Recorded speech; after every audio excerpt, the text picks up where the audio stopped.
আমি স্বামী সম্বেদানন্দজিকে জিজ্ঞাসা করলাম, আপনার গুরুজির তাহলে এখন প্রকৃত বয়স কত হয়েছে? তিনি বললেন, লেকিন তুমি তো বিশ্বাস করতে পারবে না। তুমি ভাববে শিষ্যরা তো আপন আপন গুরুর বয়স ইচ্ছামতো 200, 300, 400 বছর বলে থাকে। তোমাকে মোটামুটি একটা হিসাব দিচ্ছি। তুমি কি নর্মদা পঞ্চাঙ্গ, চমৎকার নির্ণয়, নরনারায়ণ, সর্বাঙ্গযোগ প্রভৃতি গ্রন্থ প্রণেতা সিদ্ধ যোগী মায়ানন্দ সরস্বতীজির নাম শুনেছ? আমি বললাম, হ্যাঁ, আমি তার নাম শুনেছি, তার দু একখানা বইও পড়েছি। তিনি তো গীতোক্ত বিশ্বরূপ দর্শনের দিব্য দৃষ্টি যোগ নিয়ে দীর্ঘকাল গবেষণা ও সাধনা করে গেছেন। কাশীর অদ্বিতীয় বৈদান্তিক স্বামী বিশুদ্ধানন্দ সরস্বতী পরমহংসদেবের কাছে তিনি সন্ন্যাস নিয়েছিলেন। ওঙ্কারেশ্বর হতে কয়েক মাইল দূরে মার্কণ্ডেয় শিলার কাছে তাঁর আশ্রম ছিল বলে শুনেছি। তিনি বললেন, हाँ हाँ, आपने सही बात सुना है। वो মায়ানন্দজির পূর্বাশ্রমের নাম ছিল রামচন্দ্র দেসাই। গোয়ালিয়রের এক ব্রাহ্মণ পরিবারে 1925 সম্বতে জন্মেছিলেন। এখন চলছে 2012 সম্বত, ইংরেজি 1954 সাল। আজ থেকে 20 বৎসর আগে ইংরেজি 1934 সালে 67 বছর বয়সে মায়ানন্দজি পরম ধাম প্রাপ্ত হয়েছিলেন। তিনি এখনো পর্যন্ত বেঁচে থাকলে তার বয়স 87 বৎসর হতো। মার্কণ্ডেয় শিলা হতে তিনি একবার আমাদের গুরুজিকে দর্শন করতে গিরনার পর্বতে গিয়েছিলেন। সে সময়ে উভয়ের বার্তালাপ হতে আমি জানতে পেরেছিলাম যে আমাদের গুরুজি তাঁর প্রপিতামহের জ্যেষ্ঠ সহোদর। আমার এই বিবরণ থেকেই তুমি গুরুজির বয়স অনুমান করে নাও। और कुछ पूछेंगे? আমি বললাম, দয়া করে আপনি আমার একটা জিজ্ঞাসার জবাব দিন। আজ দুপুরে অভয়ানন্দজি যখন আমাকে তাঁর সামনে উপস্থিত করেন, তখন তিনি কথা প্রসঙ্গে অভয়ানন্দজিকে বলেছিলেন, ইয়ে লড়কা উৎসঙ্গবদর নেহি, ঊর্ধ্ব কুম্ভমিতি। এই কথার তাৎপর্য আমি বুঝতে পারিনি। আপনি দয়া করে বুঝিয়ে দিন। আমার কথা শুনেই সম্বিদানন্দজি হো হো করে হাসতে লাগলেন। বললেন, লেকিন তুমি ভেবেছ বুঝি কোনো দুর্বোধ্য সাংকেতিক ভাষায় তোমার সম্বন্ধে কোনো তীক্ষ্ণ মন্তব্য করা হয়েছে? নেহি জি, নেহি জি। গুরুজির শ্রীমুখ থেকে এই রকম কোনো মন্তব্য শুনলে আমি তো ধন্য হয়ে যেতাম। বুদ্ধদেবের উপদেশে আছে যে কোনো যোগী গুরুর কাছে যেসব শিষ্য বা জিজ্ঞাসু আসেন, তারা সাধারণত 3 শ্রেণীর হয়ে থাকেন। তাদের অধিকাংশ হয় অধোমুখকুম্ভ শ্রেণীর।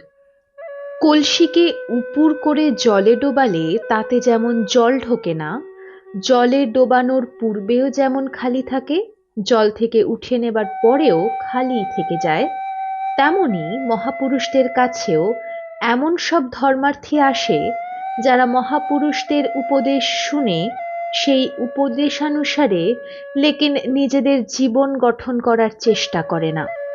দীর্ঘকাল সৎসঙ্গ করেও তারা খালি থেকে যায়। এরা হলো অধম শ্রেণীর। মধ্যম শ্রেণীর শিষ্যদেরকে বলা হয় উৎসঙ্গবদর। বদর মানে কুল। কোনো কুল গাছের তলায় কেউ ধরো কাপড়ের খুঁট বা শাড়ির আঁচল পেতে ঘন্টার পর ঘন্টা বসে থাকলো, গাছ থেকে টুপটাপ করে কুল পড়ছে। লেকিন সে যদি উঠবার সময় কুলগুলোকে ভালো করে বেঁধে না নিয়ে উঠে দাঁড়ায়, তাহলে কুলগুলো ছড়িয়ে ছিটিয়ে গাছের তলাতেই পড়ে থাকবে। তেমনি এক ধরনের শিষ্য আছে যারা সচ্চা মহাপুরুষের দিনের পর দিন, বছরের পর বছর সঙ্গ করে, উপদেশ শোনে, কিন্তু কোনো কিছুই গলাধঃকরণ করে না, হৃদয়ঙ্গম করে না, জপ তপ সাধন ভজন করে না, নিজেদের অন্ধ সংস্কার, টেক, জেদ বা অহংকারও ত্যাগ করে না। কেবল গুরু মুখে কিছু কিছু বাছা বাছা বুলি শিখে নিয়ে, টুকে নিয়ে ভাবচোরা, বকমবাজ, তালবাজ এবং চালবাজ হয়ে ওঠে। তারা হলো উৎসঙ্গবদর। কুল গাছের তলায় সারা দিন বসে থেকেও গাছের কুল গাছের তলাতে ফেলে রেখে শূন্য হাতে শূন্য কোছরে তারা ফিরে আসে। ধর্মার্থী শিষ্যদের মধ্যে আবার কেউ কেউ এমন থাকে যারা যথার্থ ধর্মজীবন লাভের জন্য যথোচিত আরতি ও শরণাগতি বুকে নিয়ে মহাপুরুষদের কাছে আসে, আন্তরিকভাবে গুরু বা মহাপুরুষের উপদেশ গ্রহণ করে, সেইভাবে নিজেদের জীবনকে গঠন করার চেষ্টা করে। সাধনায় তাদের কোনো শৈথিল্য থাকে না, প্রাণপণে মহাপুরুষের বাণী ও উপদেশানুসারে নিজেদের জৈব জীবনের যেসব ত্রুটি বা ভ্রান্ত সংস্কার তা মন থেকে ঝেড়ে ফেলার চেষ্টা করে। অক্ষম হলে চোখের জলে প্রাণের ঠাকুরের কাছে প্রার্থনা জানায়। এই প্রকৃতির ধর্মার্থীদেরই ধীরে ধীরে শিব জীবনে উত্তরণ ঘটে। একটা শূন্য কলসিকে ভরে তুলতে হলে তাকে যেমন ঊর্ধ্বমুখ করে জলে ডোবাতে হয়, তবেই তা যেমন ধীরে ধীরে জলে ভরে যায়, তেমনি যারা নির্বিচারে গুরুর কাছে আত্মসমর্পণ করে তার জীবন ও বাণীর অনুকরণ করে, অনুশীলন ও অনুবর্তন করতে পারে, তারাই ধন্য, তারাই সর্বোত্তম শ্রেণীর শিষ্য। তাদেরকেই বলা হয় ঊর্ধ্বা মুখাকুম্ভা। লেকিন অনেক রাত হয়ে গেছে, প্রায় 9টা বাজতে যায়। अभी लैट जाइए, জয় মা রেবা, হর নর্মদে। সঙ্গে সঙ্গে তিনি শুয়ে পড়লেন। কিছুক্ষণ পরে আমিও ঘুমিয়ে পড়লাম। সকালে যখন ঘুম ভাঙল তখন টিপ টিপ করে বৃষ্টি হচ্ছে। সম্বিদানন্দজির কম্বল গোটানো আছে, তিনি কখন চলে গেছেন জানতে পারিনি। গুহামুখের কাছে দাঁড়িয়ে মা নর্মদাকে দর্শন করলাম, প্রণাম করলাম। চারিদিকে অপূর্ব শোভা, আকাশের নীল মেঘ যেন সমগ্র পর্বত জুড়ে নীল বনানীর সঙ্গে কোলাকুলি করছে। পর্বতের শিখর হতে বেগে জল গড়িয়ে আসছে। অনুমান করলাম রাত্রে আমি ঘুমিয়ে পড়ার পর নিশ্চয়ই প্রবল বর্ষণ হয়ে গেছে। এখন বৃষ্টির বেগ কমে গেছে, একটু পরেই হয়তো বৃষ্টি থেমে যাবে, তখন সূর্যের প্রকাশ হলেও হতে পারে। অন্যান্য গুহার দিকে উঁকি মেরে দেখলাম কোনো কোনো সন্ন্যাসী নর্মদা স্নান সেরে কমণ্ডলু হাতে নিজ নিজ গুহায় ফিরছেন, উদাত্ত কণ্ঠে শিব বন্দনা করতে করতে। অভয়ানন্দজিকে দেখলাম নিজের গুহার সামনে দাঁড়িয়ে ধাবড়ি কুণ্ডের দিকে একাগ্র দৃষ্টিতে তাকিয়ে যুক্ত করে বন্দনা করছেন। ওং বার্ণলিঙ্গা মহাভাগা সংসারাত ত্রাহি মাং প্রভো, নমস্তে চোগ্র রূপায়, নমস্তে ব্যক্তয়োনয়ে। তাঁর কণ্ঠ নিঃসৃত মন্ত্রের শেষ অক্ষরটি উচ্চারিত হওয়ার সঙ্গে সঙ্গে পাশের গুহা থেকে আর এক সন্ন্যাসী যেন পূর্বোচ্চারিত মন্ত্রের জের টেনে বলে উঠলেন, ওং সংসার কারিণে তুভ্যং নমস্তে সূক্ষ্ম রূপধৃক, প্রমত্তায় মহেন্দ্রায় কালরূপায় বৈ নমঃ। প্রায় সঙ্গে সঙ্গে আর এক সন্ন্যাসী লাফিয়ে অন্য গুহার ভিতর থেকে একটি মন্ত্র উচ্চারণ করতে করতে বেরিয়ে এসে বলতে লাগলেন, ওং দহনায় নমস্তুভ্যং নমস্তে যোগকারিণে, ভোগীনাং ভোগকর্ত্রে চ মোক্ষদাত্রে নমো নমঃ। পরের গুহা থেকে সঙ্গে সঙ্গে বেরিয়ে এসে সমতালে সমছন্দে আর এক সন্ন্যাসী যুক্ত করে স্তব পাঠ করলেন, ওং নমঃ কামাঙ্গনাশায়, নমঃ কল্মষহারিণে, নমো বিশ্বপ্রদাত্রে চ নমো বিশ্বস্বরূপিণে। এর পরের গুহা থেকে মন্ত্রোচ্চারণ করতে করতে বেরিয়ে এলেন সম্বিদানন্দজি। তাঁর এক হাতে শিঙা আর এক হাতে ডমরু। তিনি পূর্বোচ্চারিত মন্ত্রগুলির জের টেনে খুব আবেগের সঙ্গে বলতে লাগলেন, ওং পরমাত্মা স্বরূপায় লিঙ্গমূলাত্মকায় চ, সর্বেশ্বরায় সর্বায় শিবায় নির্গুণায় চ। মন্ত্রপাঠের পরেই তিনি একজন সন্ন্যাসীর হাতের ডমরু দিয়ে শিঙা বাজাতে লাগলেন। শিঙা ডমরুতে নাদ তোলার সঙ্গে সঙ্গে যারা মন্ত্রপাঠে যোগ দেননি এইরকম আরো 5 জন দণ্ডী সন্ন্যাসী বেরিয়ে এলেন নিজেদের গুহা থেকে। তাদের কারো হাতে পুষ্পপাত্র, কারো হাতে বড় বড় ধুনুচি। সেগুলির কোনোটাতে ধুনা জ্বলছে, কোনোটাতে দাউ দাউ করে জ্বলছে কর্পূর। সারিবদ্ধ হয়ে মন্ত্রপাঠ করতে করতে সবাই এগিয়ে চললেন ধাবড়ি কুণ্ডের দিকে। সর্বাগ্রে রয়েছেন অভয়ানন্দজি। শিঙা ডমরুর শব্দে, ধূপ ধুনা ও কর্পূরের গন্ধে সমগ্র বনস্থলী বা এই তপস্থলিতে এক অপূর্ব দৃশ্যের অবতারণা ঘটল। আমি সাত তাড়াতাড়ি ছুটলাম তাদের পিছনে, কমণ্ডলু এবং স্নান বস্ত্রাদি নিয়ে। এতক্ষণে বৃষ্টি থেমেছে। আকাশের কতাংশ মেঘমুক্ত হয়েছে। সূর্যকিরণ উঁকি মারছে মেঘ এবং পর্বতান্তরাল ভেদ করে। যতই এগোচ্ছি ততই জলপ্রপাতের ভীম গর্জন তীব্র থেকে তীব্রতর হচ্ছে। আমরা যেসব গুহাতে থাকি সেখানে গুহার ভিতরে বসে প্রপাতের শব্দ কম শোনা যায়, কিন্তু এখন যতই প্রপাতের নিকটবর্তী হচ্ছি ততই কর্ণপটহ ছিন্ন হবার জোগাড়। যাই হোক, ধাবড়িকুণ্ডের কাছে এসে পৌঁছলাম। প্রপাতের গর্জনে সন্ন্যাসীদের মন্ত্রপাঠ বা শিঙা ডমরুর নাদ স্পষ্টভাবে কারো কানে ঢুকছে বলে মনে হচ্ছে না। অভয়ানন্দজি পিছনের দিকে তাকিয়ে আমাকে দেখতে পেয়ে বললেন, আইয়ে, হাম আপকো স্নান কে ঘাট মে লেকে যাতা হুঁ। আমার হাত ধরে তিনি নিয়ে চললেন প্রপাতের ধারাবর্ষণ এড়িয়ে ধাবড়িকুণ্ডের পাশের ঘাটে। আমি তখন ভিজে গেছি, তিনিও ভিজে গেছেন। সন্ন্যাসীরা জলের অবিশ্রান্ত ছিটা অগ্রাহ্য করে সমানে মন্ত্রপাঠ করে চলেছেন। শিঙা ডমরু বাজছে। পাথরের আড়ালে ধুনুচি রাখা আছে। পাথরের ধাপে ধাপে সাবধানে পা ফেলে ফেলে তিনি একটি নির্দিষ্ট ঘাটে নামিয়ে বললেন, ইধর সবসে কম খতরনাক হ্যায়, কমর তক উতরো, জ্যাদা নেহি। আমি কোমর পর্যন্ত জলে নেমে ডুব দিয়ে উঠলাম। বললেন, अभी मंत्र पाठ करिए।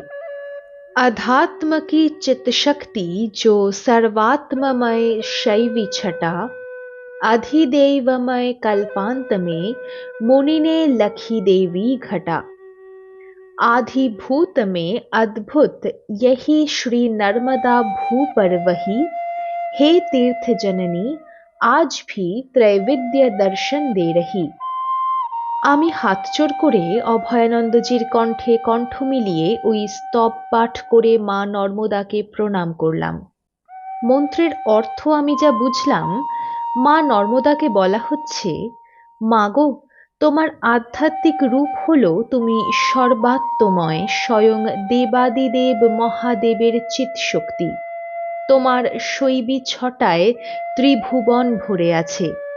কল্পান্তকালে যখন সকলই প্রলয় পয়োধি জলে নিমগ্ন ছিল, তখন মুনি ঋষিরা তোমার আধি দৈবরূপ অক্ষয় ব্রহ্মদীপ্তি দেখে বিমোহিত হয়েছিলেন।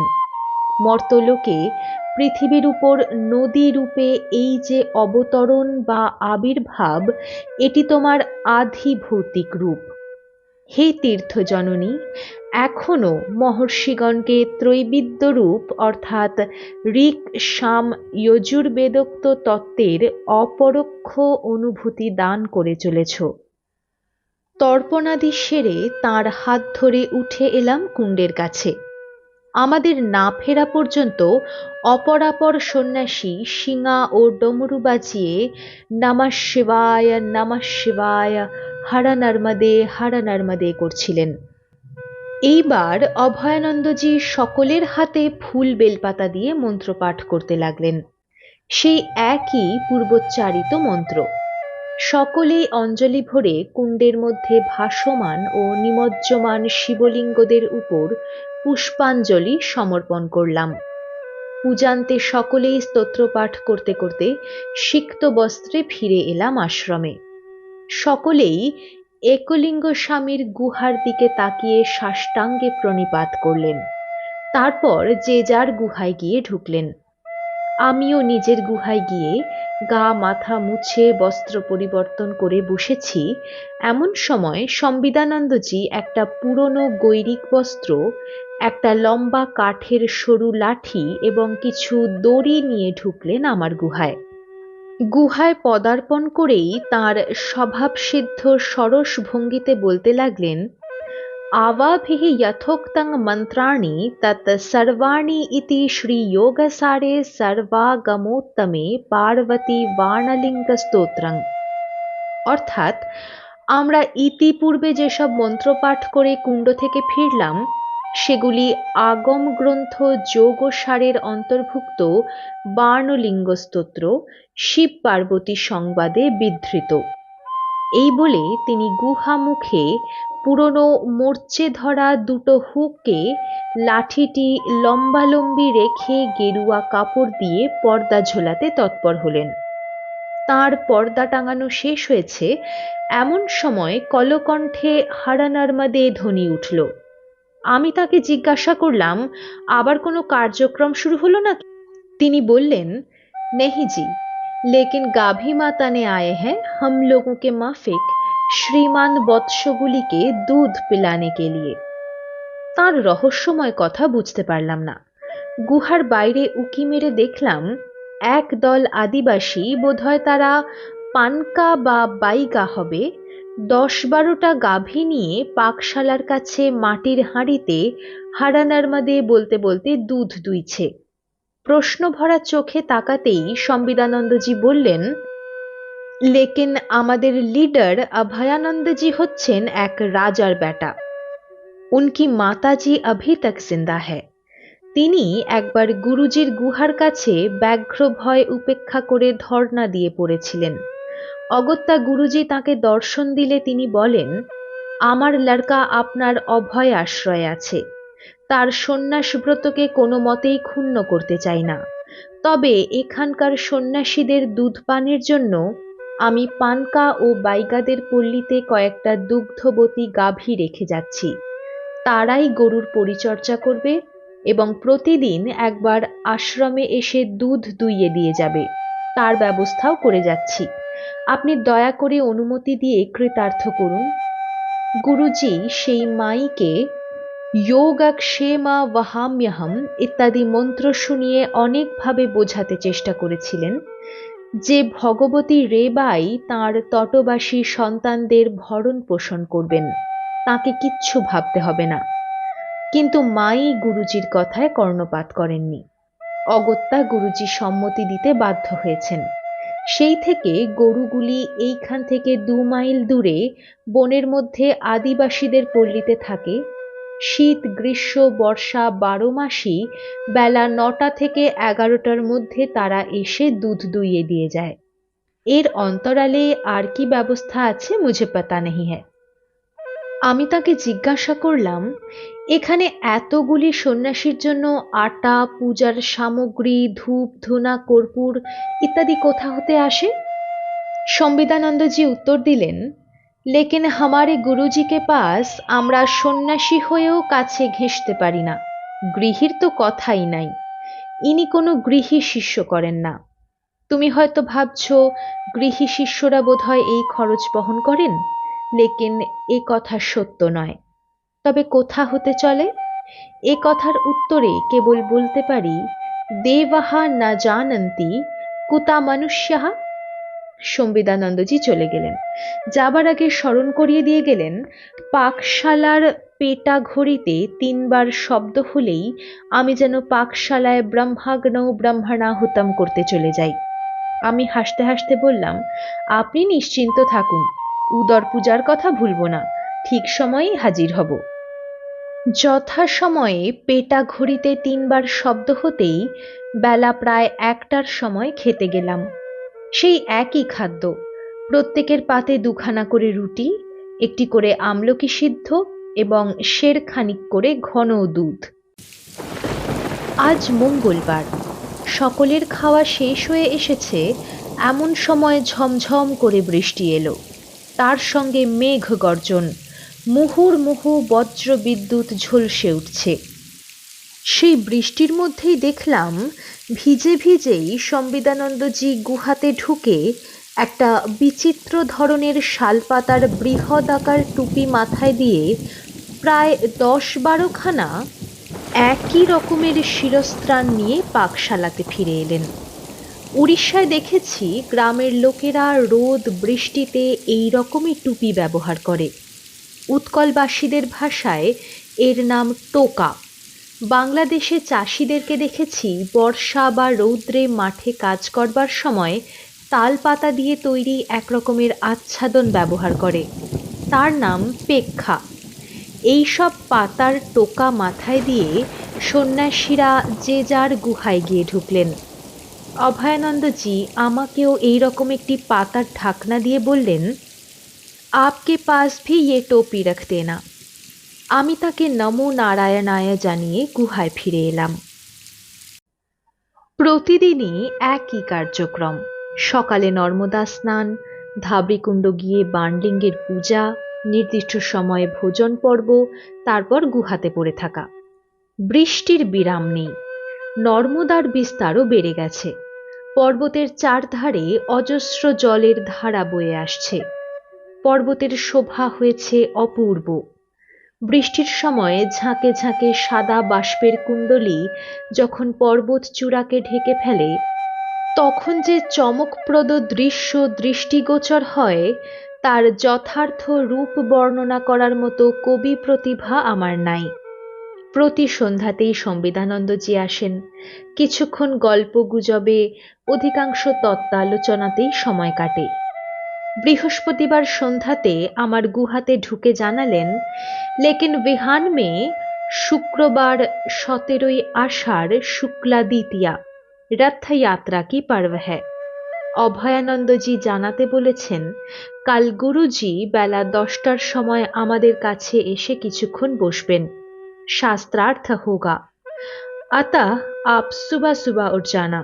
9-9:30 के अंदर हम लोग धावरी कुंड से लौटेंगे। এই বলেই তিনি শুয়ে পড়লেন। কোনো আলোচনা হলো না। মধ্যরাত্রে হঠাৎ আমার ঘুম ভেঙে গেল এক বিচিত্র শব্দে। ধীরে ধীরে উঠে পর্দা সরিয়ে বাইরে উঁকি মেরে দেখলাম বৃষ্টি থেমে গেছে। ঘরের মধ্যে ওং ওং বম বম ববম ধ্বনি উঠছে। কার্যকারণ নির্ণয়ের জন্য মোমবাতি জ্বালালাম। আলোতে যা দেখলাম তাতে আমার বাক্য স্ফূর্তি হলো না। স্তব্ধ বিস্ময়ে আমি দেখলাম সম্বিদানন্দজি স্থির হয়ে যোগাসনে বসে আছেন। তার গায়ের লোম খাড়া হয়ে উঠেছে। আমি স্পষ্ট অনুভব করলাম তাকে ঘিরেই ওঙ্কার নাদ উঠছে, অথচ তার ওষ্ঠাধর সম্পূর্ণ বন্ধ আছে। আমার বিছানা এবং পার্শ্বস্থ দেওয়ালে কান পাতলাম। সেখানে কোনো শব্দ নাই, কিন্তু তিনি যেখানে বসে আছেন তার কাছাকাছি গুহার মেঝেতে কান পাততেই শুনতে পেলাম সেখানে অবিরামভাবে ওং ওং ববম বম বম বম ধ্বনি উঠছে। একটু পরেই দেখলাম তার শরীর থরথর করে কাঁপছে। আমি বাতিটা নিভিয়ে দিয়ে তার দিকে তাকিয়ে চুপ করে বসে থাকলাম। একটু পরেই তার শরীরকে ঘিরে একটা জ্যোতির আভা ফুটে উঠতে দেখলাম। মনে মনে ভাবছি, যোগশাস্ত্রে ওঙ্কার নাদ নিজের মধ্যে প্রকট করার অন্তরঙ্গ সাধন পদ্ধতি আছে বটে, কিন্তু তাতে তো সাধক নিজের মধ্যেই অনাহত নাদ শুনতে পান বা অনুভব করে থাকেন। সাধককে ঘিরে ওঙ্কার নাদের এইরকম বহিঃপ্রকাশ ঘটে বলে আমার জানা নাই, কখনো শুনিও নি, কোথাও কোনো যোগের বইয়ে পড়িও নি। প্রায় ঘণ্টাখানিক পরে সেই দিব্যনাদ অপ্রকট হল। তার দেহ থেকে যে আভার বিকিরণ ঘটছিল তারও সমাপ্তি ঘটল। ভোরের দিকে সম্বিদানন্দজি ধীরে ধীরে জেগে উঠলেন। ধীরে ধীরে হামাগুড়ি দিয়ে দেওয়ালের কাছে গেলেন। দেওয়াল ধরে ধরে টলতে টলতে গুহার দরজার কাছে গিয়ে পর্দা সরিয়ে বাইরে বেরিয়ে চলে গেলেন। দরজার কাছেই আমার লাঠিটা ছিল। সেই লাঠিটা ঠুকে ঠুকে তিনি চলে গেলেন তার গুহার দিকে। আমি উঁকি মেরে দেখলাম লাঠিতে ভর দিয়েও তিনি টলতে টলতে যাচ্ছেন। আমি নীরবে বিছানায় এসে শুয়ে পড়লাম। তখনও বাইরে আবছা অন্ধকার আছে। আমার ঘুম এলো না। শুয়ে শুয়ে নিজের মনে হাসতে লাগলাম এই ভেবে যে ঠাকুর, এবার তুমি ধরা পড়ে গেছো। সারাদিনই তুমি হাসি খুশিতে রসালাপে মেতে থাকলেও তোমার অন্তরঙ্গ স্বরূপটি ধরা পড়ে গেছে। বাহ্যত তুমি চটুল স্বভাবের গোপাল ভাঁড় সেজে থাকলেও তুমিও যে একজন উচ্চকোটির যোগী তা আমি বুঝতে পেরেছি। সকাল হতেই আমি শৌচাদি ক্রিয়ার জন্য নির্দিষ্ট স্থানে চলে গেলাম। ফিরবার সময় দেখলাম তিনি আমার গুহার দরজায় ঢুকে চুপি চুপি আমার লাঠিটা দেওয়ালে ঠেকিয়ে রেখে পর্দাটা গুটিয়ে ফেললেন। আমি কাছাকাছি হতেই বললেন, লেকিন তোমার মনে আছে তো আজ গুরুজি আসবেন? সবাই কুণ্ডে যাওয়ার জন্য প্রস্তুত হচ্ছেন। চলো সবাই মিলে তাড়াতাড়ি স্নান ও পূজা সেরে আসি। আমি তার সঙ্গেই বেরিয়ে পড়লাম। তিনি লাঠির কথা কিছু বললেন না। আমিও সব বিষয় চেপে গেলাম। আমার সঙ্গে থাকতে যে তার অন্তরঙ্গ সাধনায় কিছু বিঘ্ন ঘটছে তা অনুভব করে বললাম, স্বামীজি, কয়েকদিন তো কেটে গেল। একা একা গুহায় থাকতে আমার কোনো ভয় করবে বলে মনে হয় না। পরিক্রমা করতে করতে আমি এত দূর তো একাই এসে পৌঁছেছি। ঘনঘোর জঙ্গলের মধ্যে কতবার তো একাই কাটিয়েছি। কাজেই আমি বলছিলাম কি, আপনি যদি কিছু না মনে করেন তবে আজ থেকে আমার গুহায় আপনাকে আর রাত্রে শুতে আসতে হবে না। সব শুনে কিছুক্ষণ চুপ করে থেকে संविदानंद जी বললেন, लेकिन गुरुजी का हुक्म है, इसलिए हम हर रोज शाम के वक्त आपकी गुफा में आकर रात को 9 बजे तक आपके साथ में रहेंगे। আমি সংক্ষেপে জবাব দিলাম, वही अच्छा होगा। অন্যান্য সন্ন্যাসীদের সঙ্গে যথারীতি ধাবড়িকুণ্ডে স্নান ও পূজা করে আমরা একলিঙ্গ স্বামীর গুহা থেকে অবতরণের জন্য প্রতীক্ষা করতে লাগলাম। একটা বড় পাথরের উপর তার বসার জন্য কৃষ্ণসার মৃগচর্ম পাতা হয়েছে একটা রুদ্রাক্ষ গাছের তলায়। কিছুক্ষণ পরে দেখলাম তিনি গুহা থেকে বেরিয়ে তার বটুকনাথকে কিঞ্চিত আদর করে তরতর করে নেমে আসছেন। संविदानंदजी তার বয়সের যা হিসাব দিয়াছিলেন তাতে অনুমান করেছিলাম তার বয়স প্রায় 200 বৎসর হওয়া উচিত। কিন্তু কাছাকাছি আসতে তার ঋজু বলিষ্ঠ ও লাবণ্যমণ্ডিত দেহ এবং দীপ্ত চক্ষু দেখে মনে হলো তিনি যেন 40 বৎসরের যুবক। একে একে সবাই প্রণাম করতে যেতেই সকলের সঙ্গে কিছু না কিছু তিনি রসিকতা করতে লাগলেন। संविदानंदजीর টাকে 3 বার টোকা দিয়ে বললেন, आपके इंद्रलुप्त का लुप्ति नहीं होता है, उधर का स्फीति कम क्यों होता है? अभयानंद इनको पूरा खाना देता है कि नहीं देता? আমাকে বললেন, आप आराम में तो है? আমি উত্তর দিলাম, हमारी कोई तकलीफ नहीं, आराम में है। তিনি অভয়ানন্দজির দিকে তাকিয়ে বললেন, देखो बेटा, इनका अच्छे तरह से देखभाल करना। वैसे देखने में तो ये लड़का है, लेकिन ये कट्टर समालोचक है। आगे पीछे दोनों तरफ इनके आंख सदैव सब कुछ देख रहा है। कोई गलती होगी तो भविष्य में जब ये किताब लिखेगा तब एकलिंग स्वामी को भी ठोक देगा। মহাপুরুষের এই ভবিষ্যৎবাণী অক্ষরে অক্ষরে মিলে গেছে। 1361 সালে ধাবড়িকুণ্ডে বসে মহাপুরুষ এই কথাগুলি বলেছিলেন। নর্মদা পরিক্রমা করে ফিরে এসে 1365 সালে আমি আলোক তীর্থ এবং 1366 সালে আলোক বন্দনা নামে 2টি গ্রন্থ প্রকাশ করি। সৌভাগ্য বা দুর্ভাগ্য জানি না, ওই দুখানি গ্রন্থই ধর্মজগতের কঠোরতম সমালোচক গ্রন্থ হিসাবে প্রসিদ্ধি লাভ করেছে। সমালোচকদের মতে এই দুখানি গ্রন্থ নাকি ধর্মধ্বজীদের পক্ষে মরণশীল।